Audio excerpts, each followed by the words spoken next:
Friends, ഇന്ന് മുഖം clean ആവാൻ ഞാൻ ഒരു വീഡിയോ ഇട്ടിട്ടുണ്ട്. നമ്മുടെ ആ വീട്ടിലൊക്കെ ഐസ് ക്യൂബ് ഉണ്ടെങ്കിൽ ഐസ് ക്യൂബ് ഇട്ടിട്ട് ഇതാണ്ടേ വേണമെങ്കിൽ തോർത്ത് മൂടിയിട്ട് അങ്ങനെ മുക്കാം. തോർത്തില്ലാതെ മുക്കാം. അപ്പം കാണിച്ചു തരാവേ.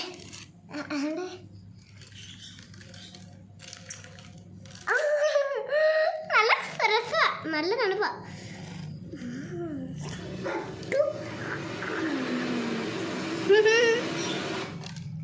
അപ്പോൾ അടുത്ത ദിവസം ഐസ് ഇനി തൊട്ട് ഞാൻ വേറെ വീഡിയോ ഇല്ല, ഐസിൻ്റെ വീഡിയോ ഉള്ളു. അപ്പോൾ നിങ്ങൾക്ക് എത്ര നമ്പർ വരെ എണ്ണാം അത്രയും നമ്പർ വരെ നിങ്ങൾ താങ്ങി നിൽക്കണം. മുങ്ങി കുളത്തിൽ മുങ്ങുന്നവരാണ്, പക്ഷെ നല്ല തണുപ്പാണ്. ഞങ്ങളുടെ ഇവിടുത്തെ നല്ല തണുപ്പാണ്. കഴിഞ്ഞ ആഴ്ച ഐസൊന്നും ഇവിടെ ഇല്ലായിരുന്നു. അപ്പോൾ ഒന്നുകൂടെ കാണിക്കട്ടെ. Ready steady go. നിങ്ങൾ എണ്ണിക്കോ 1 2 3 10 വരെ. പ്രവേശനം ഉണ്ടായിരിക്കുന്നതല്ല. പിന്നെ സഹിക്കാം. കളിയുടെ ഇടയിൽ ഇങ്ങനെ ചൊറിയാൻ വന്നാലോ. ഇന്നത്തെ വീഡിയോ ഇത്ര